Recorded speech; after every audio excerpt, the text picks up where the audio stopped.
Good morning, Acadiana. Dave Schultz with you. Episode 8 of the Schultzycast. The dishwasher is running. I'm lived here almost exactly a year. I did not realize how long it takes for the dishwasher. I absolutely started the dishwasher more than an hour ago, so I'm not sure why it's still going, but I thought it would be less than an hour. Also, a little bit behind schedule. It's amazing how fast time goes. I slept in a little bit this morning. Didn't complete the full workout, but that's okay. And yet we still started on time. Want to give a shout out to my guy. Remember Grilling with the Gurus, Keith Guidry? Got a new seasoning out. Authentic Extra Cajun. No, that's his company. And Authentic Cajun Seasoning. Got a good shirt here too. So shout out to my guy, Keith Guidry. A lot of fun catching up with you yesterday. All right, so a few things to talk about. Cajuns' winning streak is now to 12. It's this stupid national anthem controversy. I mean, people get really upset about a lot of nothing these days, right? It is a lot of nothing. And Astros lose a tough one. Let's start out with the Cajuns. They run their winning streak to 12. Bats were alive. Duncan Pastore. 4 base hits, Cal DeBarge, a home run, John Taylor, 17th, 17-game hitting streak. You know what I didn't see? Let's see if it's still in my pants. You know who was hot? I thought it was Connor Higgs. He's got a little 5-game hitting streak, but he's also drove in a run in 5 straight games. And if he scored last night, which there's a good shot that he did, he that would have been 5 straight games that he scored in as well. Let me see here. By the way, it was not a good night for the Sun Belt. They went 3-13. I'm sorry, 3-10. Let me see. Connor Higgs score last night. Connor Higgs. He did score last night. So he's got a 5-game hitting streak, 5-game streak of scoring a run, and a 5-game RBI streak. Some people in the press box don't think that's scorching. I happen to think that's pretty hot. 5-game hitting streak is one thing, but you drive in runs in 5 straight games and score runs in 5 straight games. That's pretty good, and that's towards the bottom of the order. I would personally, have Josh Alexander bat 9th, but the problem with that is that then you're kind of going lefty, right? If Caleb Stelly or Uhas go at the bottom, then that's breaking up Taylor and Mandino if that's what you're going with. So that's the only thing. So that may be a bad job on my part. There was some sloppiness with the Cajuns last night. Deggs didn't like the outfield defense at the end. They Nichols had a hustle double. He didn't like that at all. There was also some brain cramping. Jose Torres with a runner on at second base, kind of a swinging bunt, right? Full swing, but kind of a dribbler. And Jose Torres came, 10, 20 feet out to make the play. Jack Martinez did not cover home plate. And so a run came home. Should be noted, the home plate umpire got taken out almost twice. He was taken out on the slide because his foot is on home plate. And somehow he got upended, cut himself pretty badly. And then on a hit batsman / wild pitch is what it looked like. It turns out to be a hit batter, but the guy from third doesn't know it's a hit batter when the ball gets past the catcher. He's sliding into home. The home plate umpire had to get out of his way. Cajuns bats, doing it well. And, Martinez pitched probably better than that line would indicate. He did give up a double over Higgs' head. And another one down the right field line. But the one down the right field line was hit well enough, but it was hit, another 3 feet and it's foul. So I'm not sure. I thought it was a better outing. He did hit 2 guys in a row, which wasn't great, but then got out of that inning. And I think he only walked 1. So that's pretty good. Christie gave up 1 run in 3 innings, kind of an odd deal when it's a 7-inning ball game. You only have to go 4 to get the win. And Christie goes 3 innings in a run rule game and gets a save. Cajuns did go up. They actually went down when they lost. They went from 50 to 51. And we're talking about that. That's Warren Nolan, because college doesn't update it on a regular basis or doesn't update it until the next day. So they went from 51. I think I got into bed and they were 48. And this morning they're 47. Let me see. Yes, they were 47 a few minutes ago. Let's update it. Still looks like it's 47. And then the predictive, I love the predictive stuff. He's got them predicted at, the predicted results are 42 and 14. This is crazy. So it's changed again. 42 and 14. And he's got an RPI of 43. Like an hour ago, it was an RPI of like 38 and had him only losing 3 ball games, like losing 3 more ball games. Like he had him taking 3 of 4 from Coastal. Now it's 2 of 3 from Coastal. By the way, on this thing, I mean, this is nuts because it's not going to happen. Let's see. They've already run 12 in a row. 1, 2, 3, 4, 5, 6, 7, 8, 9, 10, 11. He's got him winning 11 more in a row, 23. Yeah. And it changed because he had him sweeping Coastal Carolina, which I don't even think is going to happen in Coastal. But can you imagine they win 23 in a row? And, here's been the problem that I have been probably complaining about, not so much on the radio, maybe Locked On Sunbelt a little bit. Please subscribe. You're 42 and 14. You're 25 and 5 in the conference. Sunbelt now back down to 4 after their 3 and 10 mark last night, or down to 5 in the rankings. That's flatly on the bubble, 43. You think you're going to get in, but you're 25 and 5. Now you don't have to do that much to, find yourself in a Sunbelt championship if you're, 25 and 5. So then you'd probably get in. But think about this: they're 42 and 14. Their RPI is 43. The non-conference schedule is 169, and their strength of schedule is 103. I mean, that's flat out on the bubble. That is flat out on the bubble, right? And that's going to be a big difference between, say, an LSU who was sitting there at 40. They dropped a couple of spots last night, didn't play. They dropped a couple of spots. Their predicted results are 35 and 21, right? Not really good at all. See, I would think they would be on the bubble in this case. Their RPI is 25. They're 12 and 18 in the conference. Again, predicted results, okay?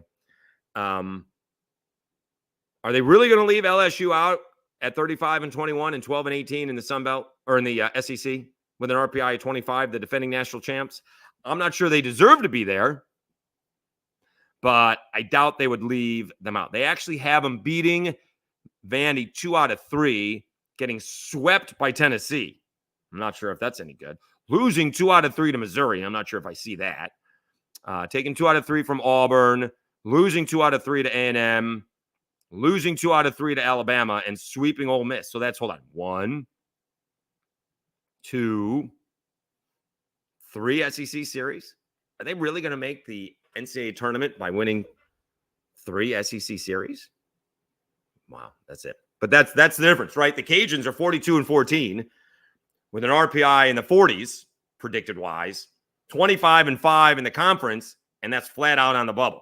LSU 35 and 21 with a 12 and 18 conference record, and they got an RPI of 25. And LSU would get in. I do not trust the NCAA to make the proper choice when that comes. We'll see. It was not a good Monday for LSU, right? They struggled with that one, losing the basketball game and then losing the baseball game. And now they have, what did Jay Johnson say? Let me see here. No phones in the locker room. Is that what he said? Is that a thing? Let me see here. Okay. At his radio show, Jay Johnson just said the team won't have any cell phones around the field or in the locker room for a very long time. Phones aren't going to make anybody better, and it's not going to make us a better team. All right, so I don't know if something happened. Did something? Please let me know. You can get in on the comments. I hope. Did something happen? Right? I mean, I presume as a college kid or anybody these days, you don't have to be a college kid, right? You're going to the gym, bring the phone in, put the phone in the locker, right? You may check it while you're getting ready and maybe before you're ready to go. But unless you're using the phone, and I can absolutely be guilty of this, unless you're using the phone to mark what you're working out at the gym, leave the phone in the locker room and go do your workout. Are they really bringing the phone to the batting cages?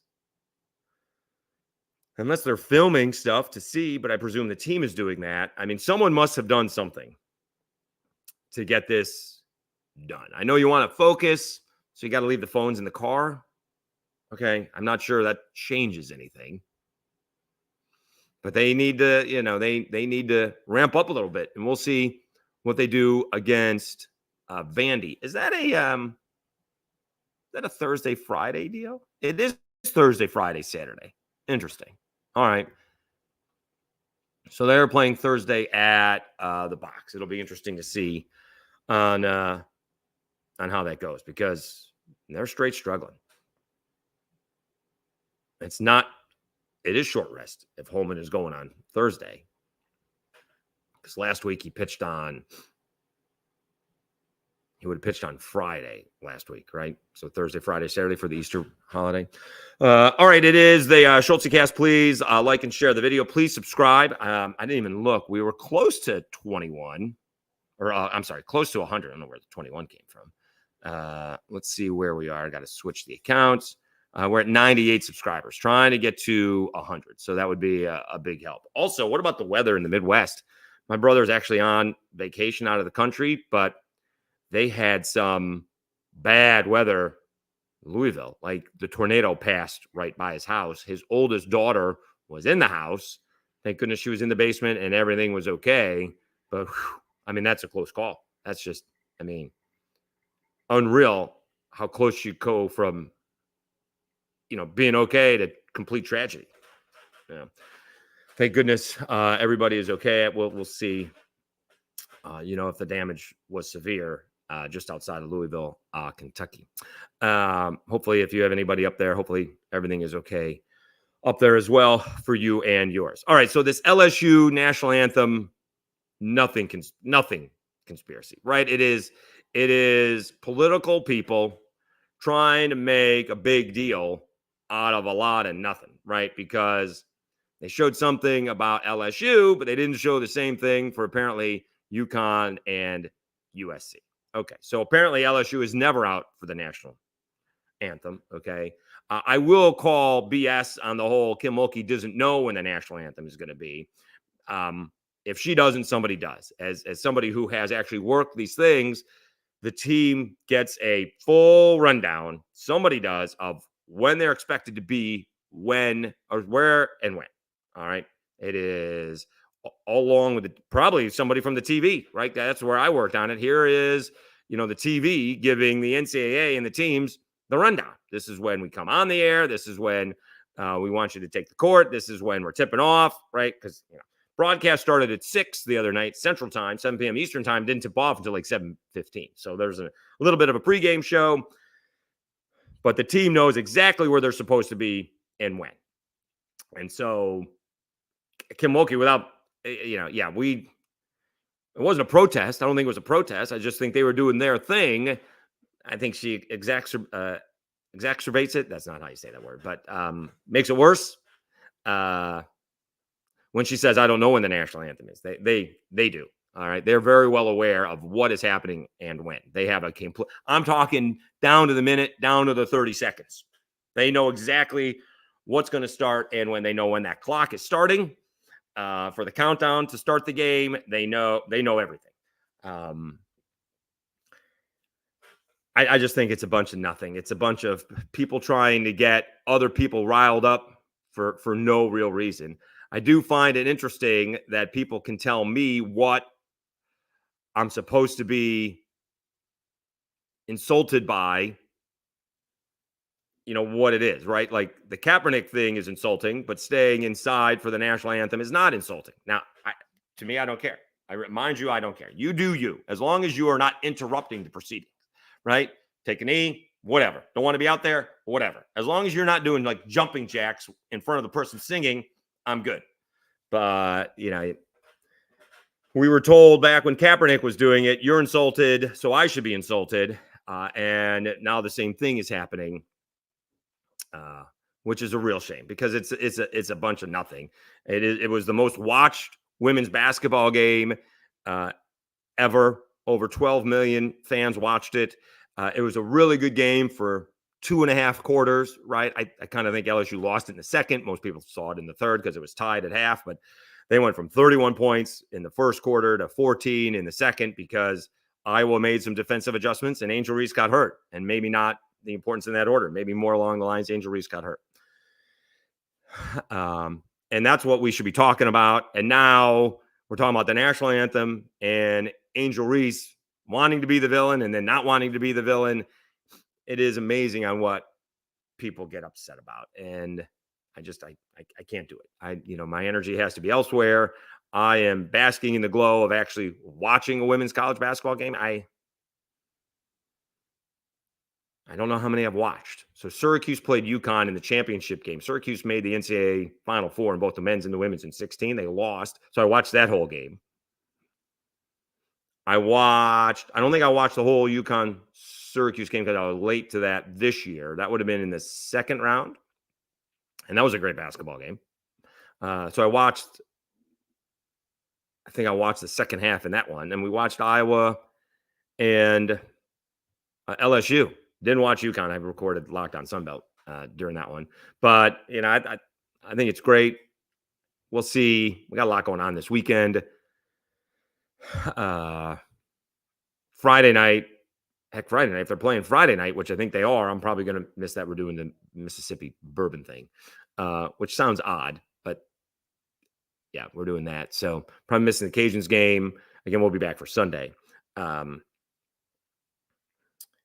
lot of people, here's the other thing with the WNBA, people like complain about it, that it's, force fed. Well, don't watch. Right? Why are you complaining about something that you don't want to watch? Right now, I complain about something that I do want to watch and can't, like Major League Baseball. Like, why does Major League Baseball make it so difficult for everybody to watch their games? That's what I complain about.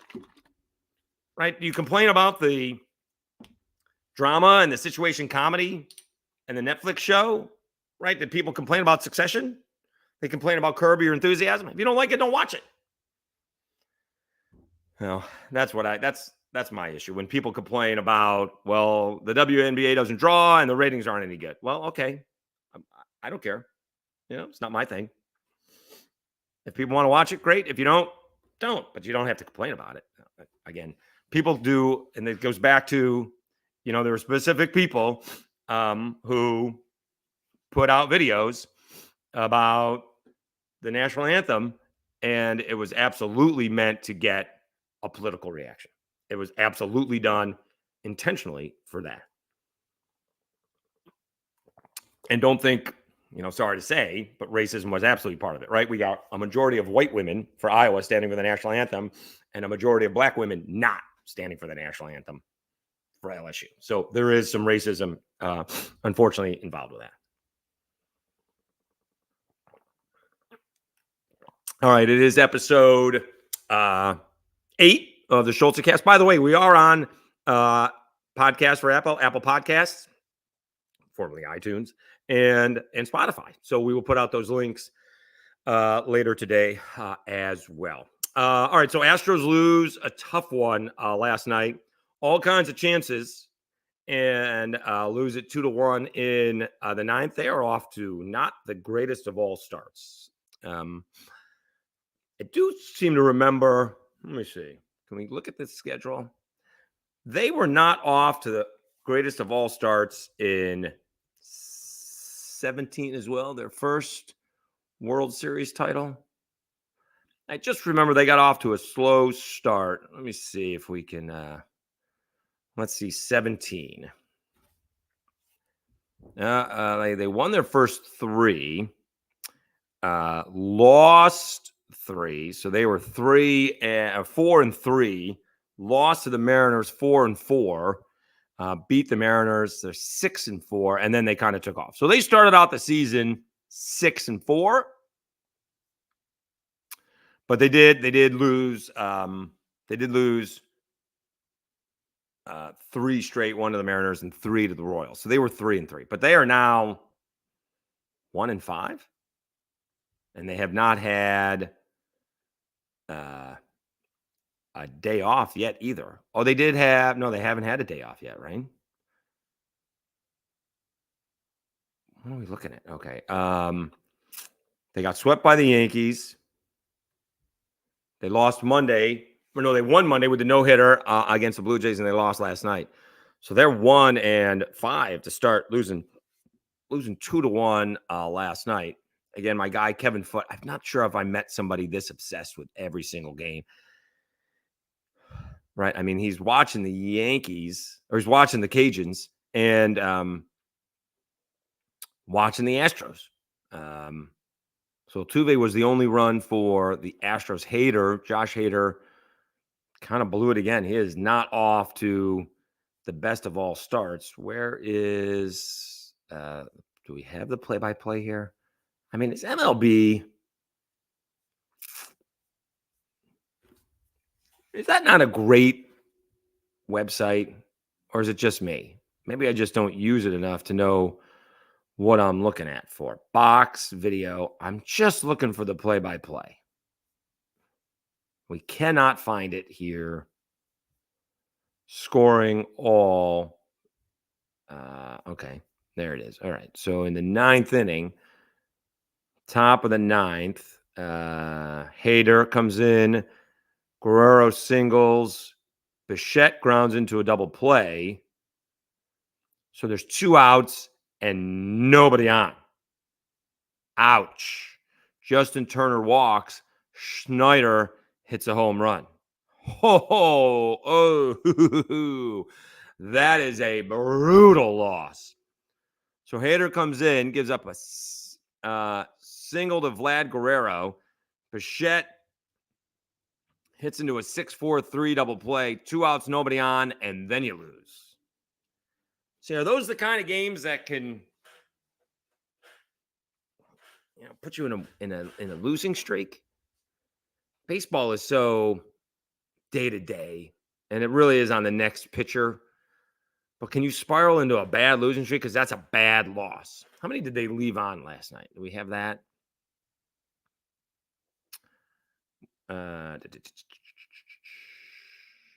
Astros. Well, they left 6 men on base. They were 1 for 8 with runners in scoring position, which I don't think scored a run, right? Altuve. So they actually got a base hit with a runner in scoring position and did not score.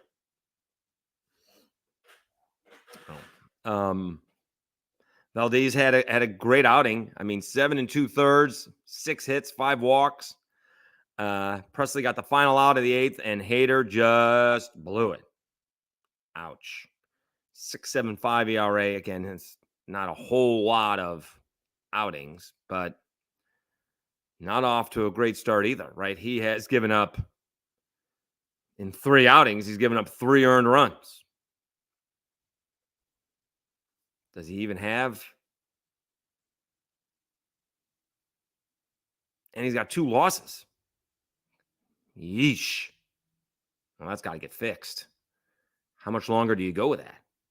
Right? I mean, he's the guy, but you can't keep on putting him out there, because there's nothing worse in baseball than blowing a lead, right? Nothing worse than losing a game in the 9th inning. All right. Not quite a walk-off because they're in Houston, but not a great night for the Astros. Yankees lost. Can't win them all. Actually, 7-0. See, that lineup just shouldn't get shut out. I don't have a problem. By the way, the Zach Gallen, I don't even know who that is.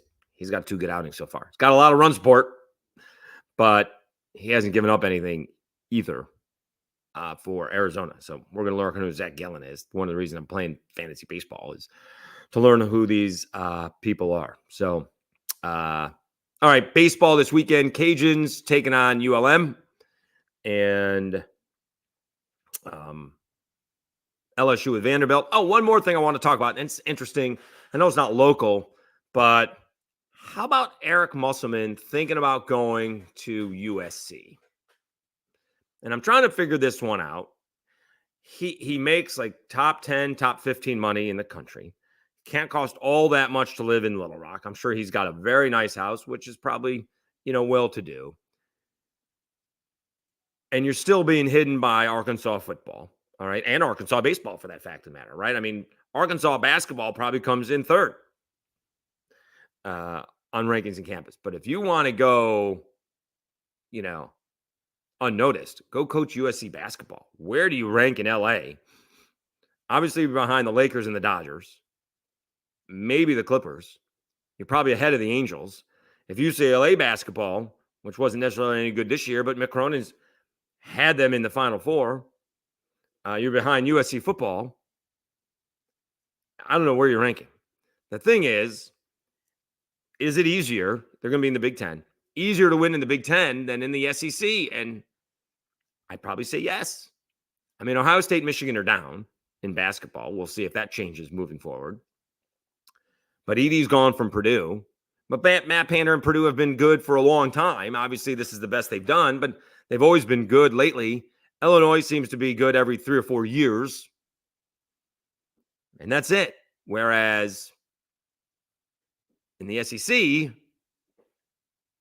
I mean, where are you in the SEC? Right off the top of your head, you always got to go up against Kentucky. Whether Kentucky is as good as they should be is a different story.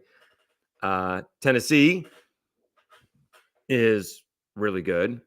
Alabama is in the Final Four. They've basically been an SEC championship contender since Nate Oates has arrived. So that's, Auburn and Bruce Pearl are really good. I don't know what Mark Byington's going to do at Vandy coming up, but let me see here. I did not think it would be easier to win in the Big Ten than in the SEC, but I think it is. I mean, South Carolina had a really good year. But is that a one and done type of deal? I mean, Tennessee was 27-9, Auburn 27-8, South Carolina 26-8, Kentucky's down at 23-10. Alabama went 13-5, 25-11. Florida is on the come up. Texas A&M, you never know. LSU's getting better. I mean, Ole Miss won 20. Georgia managed to win 20 ball games, but 6-12. And Arkansas had a bad year at 6-12 and 16-17. That's a bad year. But let's be honest, Tennessee, Auburn, Kentucky, Alabama, Florida, LSU should be there. All right. Talk about where you stand on campus. And I remember when Johnny Jones was there.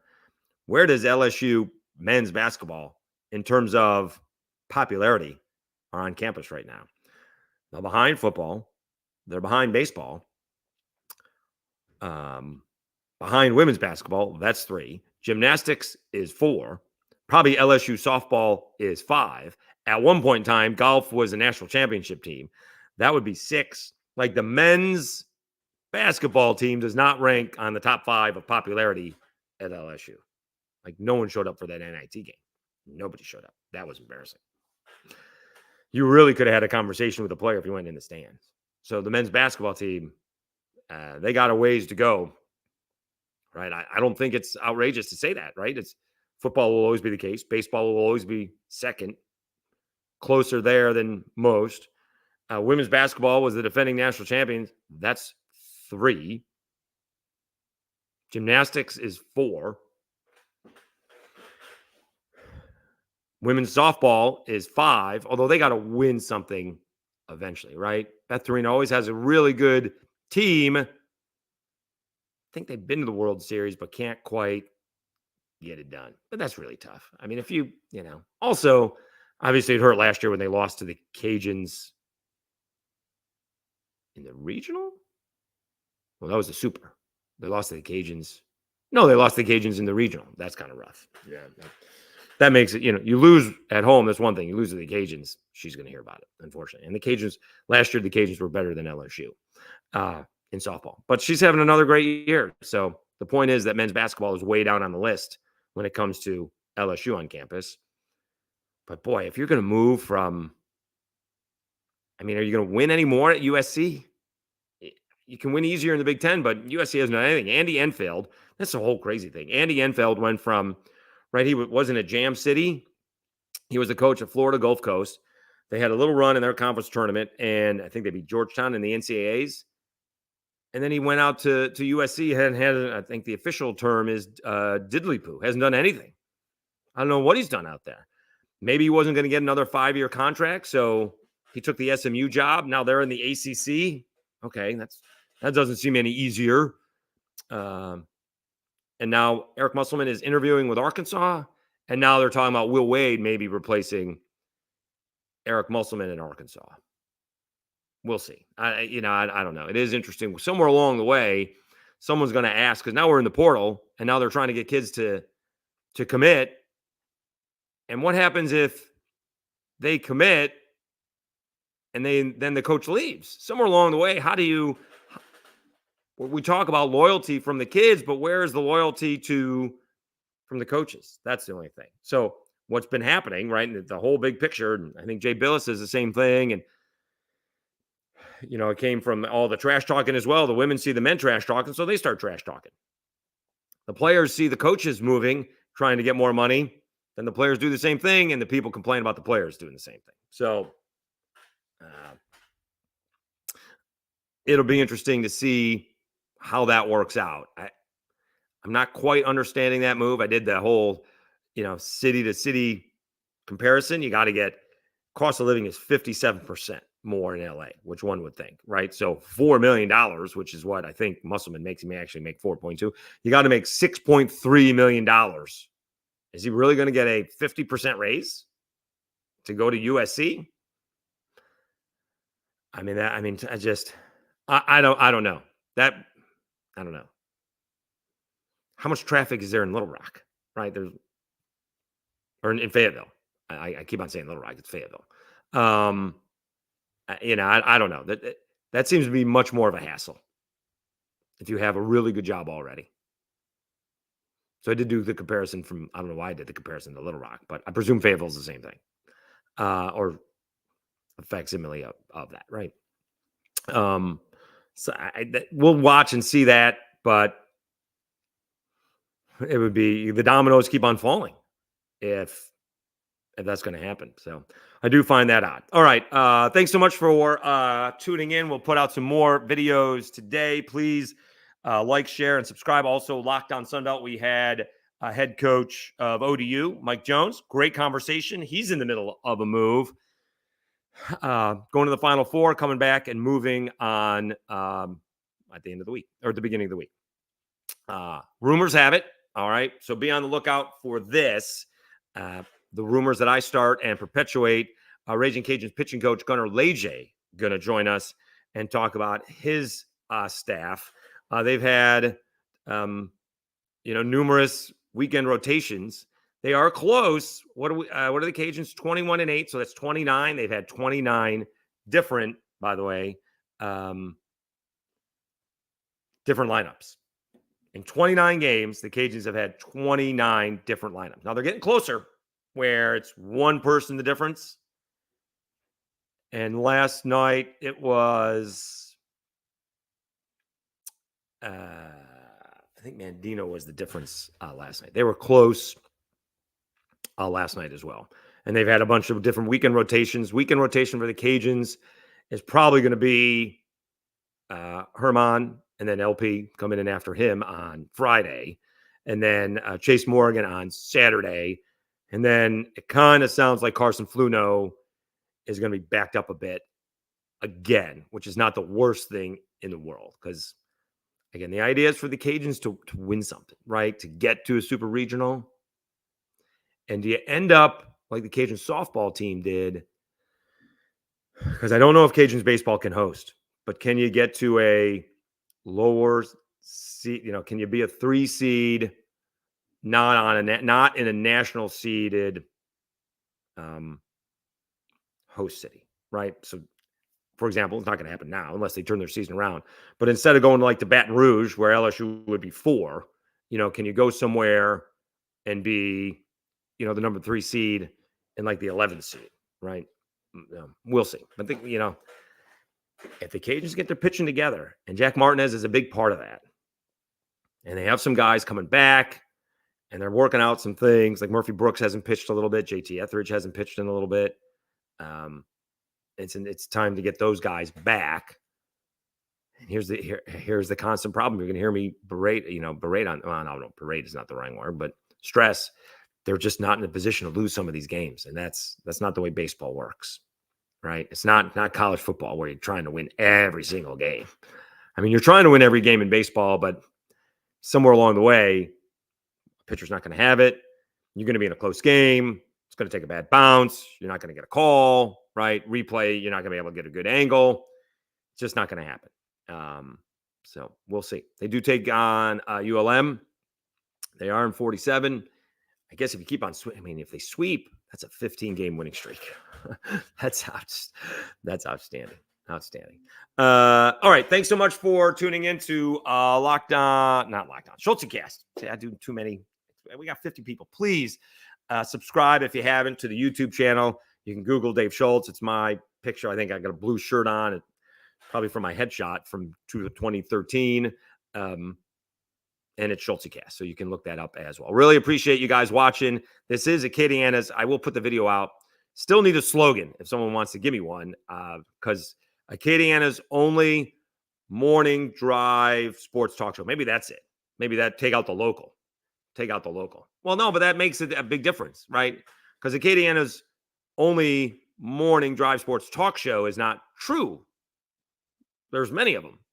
Well, a couple of them anyways, but Acadiana's only local morning sports talk drive. Yeah, see, it's a mouthful. I need something different. Need something catchy, right? Like what was 103.7 The Game was Acadiana Sports Station. That's easy, right? No. Or 103.3 The Goat. That's easy. So I need something a little bit less confusing for me. I'll put that video out there. Need a little help. We'll see if we get any traction on that. Again, thanks so much for tuning in. Have a great Wednesday, and we will see you again on Thursday morning. Thanks for tuning in to episode 8 of the Schultzycast.